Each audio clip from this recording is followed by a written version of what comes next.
Bienvenue dans les enquêtes du Nouveau Détective. Le Nouveau Détective, premier magazine d'enquête sur les grands faits divers, et Engel présente Le charnier de Leonard Lake, une enquête d'Axel Vigneux. Quoi de plus naturel pour un enfant adopté que de vouloir découvrir ses véritables origines? Cheryl a 10 ans lorsqu'un matin, au petit déjeuner, ses parents lui révèlent de but en blanc qu'ils ne sont pas ses vrais parents. C'est un véritable choc qui bouleverse alors tout l'univers de Cheryl. Les années qui suivront, elle fera tout pour découvrir ses origines. Mais ce n'est qu'à l'adolescence qu'elle percera enfin le mystère en ouvrant une lettre de 12 pages envoyée par la police. Au commencement était un monstre. 2 juin 1985, centrale de police de South San Francisco. Sous les néons de la salle d'interrogatoire, le type n'a pas l'air de grand-chose. Gros, chauve, barbu, une tête de bricoleur du dimanche dans une chemisette à manches courtes. Mais dans son œil brille une lueur étrange. Videz vos poches, s'il vous plaît. Handicapé par ses menottes, l'homme se contorsionne et fouille son jean. Il en extrait quelques pièces qu'il fait rouler sur la table, plusieurs tickets de caisse et un reçu au nom de Charles Gunnar. Gunnar, c'est vous? Pas de réponse. Dans une attitude de défi, le gros type soutient le regard du policier sans broncher. Étrange pour un individu impliqué dans une simple affaire de vol à l'étalage. Mais l'officier Wright va vite comprendre que rien n'est simple dans cette affaire. L'histoire commence le matin au central téléphonique du commissariat avec un appel du magasin de bricolage local. « Oui, police, un individu vient de voler un étau. » Mais à l'arrivée de la police, le voleur a disparu et Gunnar est en train de régler la facture. C'est mon ami, je préfère payer à sa place pour lui éviter les ennuis. Intrigué, l'officier Wright en profite pour inspecter le véhicule du bon samaritain. Il y trouve les papiers de l'individu. Ils sont manifestement trafiqués et lui donnent 20 ans de moins. À l'arrière de sa Honda, une arme de poing. Quant à la voiture, elle apparaît au fichier des véhicules volés. Voilà les raisons qui ont emmené Gunnar au poste. Mais qui est-il exactement? À la lueur des néons, l'individu a soudain une requête. Je peux avoir un papier, un stylo? Pourquoi faire? Pour écrire un mot à ma femme. L'officier lui apporte ce qu'il réclame et lui retire ses menottes. Il se penche sur la table, griffonne quelques lignes, puis plie la feuille en deux et la glisse dans sa poche, avant de marmonner ces quelques mots. Quand je pense que je vais plonger pour un putain d'étau à bois. Puis il ajoute: Le voleur s'appelle Charles Gay. Mon vrai nom à moi, c'est Leonard Lake. Je suis recherché par le FBI. Là, d'un geste ultra rapide, il passe la main dans l'échancrure de sa chemise et porte quelque chose à sa bouche. Que vient-il de gober? Déjà, ses yeux roulent dans leurs orbites. Le type est pris de spasmes violents, bascule de côté sur sa chaise et s'effondre. Appelez l'ambulance, vite! Appelez un médecin! Mais trop tard. Écume blanchâtre aux lèvres, l'homme convulse. Une écœurante odeur d'amande envahit la pièce. Du cyanure.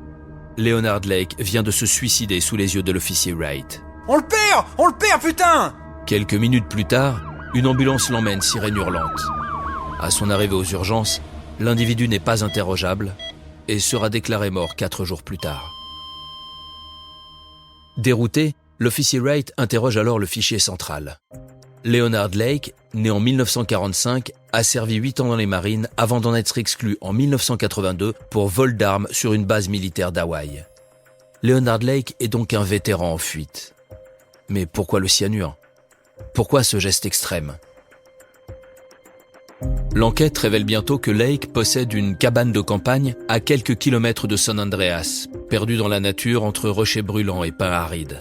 Les policiers se rendent sur place et découvrent qu'au lieu d'une cabane, il s'agit d'une sorte de masure sordide prolongée d'un bunker en béton. Dans la cour se trouve un incinérateur. Pour brûler quoi? D'un coup d'épaule, les policiers enfoncent la porte et pénètrent dans la maisonnette. Ils n'en croient pas leurs yeux. À l'intérieur, des impacts de balles partout et des taches de sang jusque sur le plafond. Au centre de la pièce, un curieux lit à baldaquin où pendouillent des câbles électriques. On dirait une salle de torture. Les policiers investissent ensuite le bunker. aux parois si épais qu'il semble conçu pour résister à une apocalypse nucléaire. À l'intérieur, un établi, une impressionnante collection de scies et un étau à bois que Lake n'a vraisemblablement pas eu le temps de remplacer. Mais les policiers ont l'étrange impression que la pièce est trop petite par rapport aux dimensions extérieures de l'édifice. Ils se lancent alors à la recherche de l'espace manquant jusqu'à ce mur. Derrière celui-ci, où sont suspendus les outils, se cache une deuxième pièce, une sorte de bibliothèque où s'alignent des manuels de survie. Y trône en bonne place le roman policier The Collector, qui raconte l'horrible destin d'une certaine Miranda, kidnappée par un maniaque sexuel. Le livre a tellement été lu et relu que sa couverture tombe en lambeaux. Quant au mur arrière, il dissimule encore une autre minuscule pièce au sol en terre battue. Il s'agit à l'évidence d'un cachot que l'on peut observer à travers un miroir sans teint. Il est évident que des personnes ont été enfermées ici. Mais qui et pourquoi ? Quelques coups de pelle dans la cour continuent bientôt de raconter les horreurs qui se sont déroulées en ces lieux. Du sol durci par la chaleur, on exhume des montagnes d'ossements. Des restes humains d'hommes, de femmes et d'enfants, parfois abattus d'une balle dans la tête, souvent démembrés et pour partie incinérés. C'est finalement une vidéo enregistrée par Lake lui-même qui va livrer la clé du mystère. Dans cette séquence, l'épais bonhomme explique s'être inspiré de son fameux livre The Collector. En 1983, persuadé que le monde court à l'apocalypse nucléaire, il creuse ce bunker et amorce son sinistre projet qu'il intitule Opération Miranda. Son idée ? Capturer le maximum d'esclaves sexuels pour ensuite pouvoir repeupler la planète dévastée. Assisté de son complice Charles Henge, lui-même ancien militaire, l'homme va enlever le maximum de mères pondeuses en se débarrassant au besoin des maris et des enfants déjà nés encombrants. Dans sa vidéo confession, Lake filme une de ces femmes en train de hurler. Hors champ, on entend alors un horrible bruit d'os qui craque. C'est la nuque de l'enfant qu'il vient de rompre. L'atroce projet de repeuplement a très vite tourné au sadisme pur et simple. Pendant 3 ans, Lake et Henge vont en réalité torturer à la chaîne leur proie avec une barbarie moyenâgeuse. Jusqu'à ce stupide incident au magasin de bricolage et ce vol d'étau qui va précipiter leur perte. Coincé, Lake aurait préféré la mort plutôt que d'affronter la prison en attendant la chaise électrique. Charles Henge a depuis été arrêté et condamné à la peine capitale.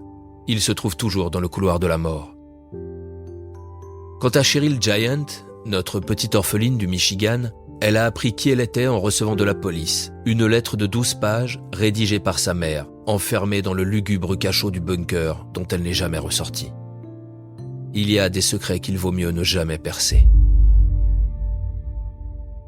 Pour ne rater aucun épisode, abonnez-vous à notre podcast sur votre plateforme d'écoute et retrouvez tous les mercredis nos enquêtes dans le magazine Le Nouveau Détective. Nos podcasts et nos enquêtes sont également disponibles sur lenouveaudétective.com. Si l'affaire n'a pas encore été jugée ou venait à passer en appel, nous rappelons que les protagonistes bénéficient toujours de la présomption d'innocence. Les noms et prénoms de certains protagonistes sont susceptibles d'avoir été modifiés.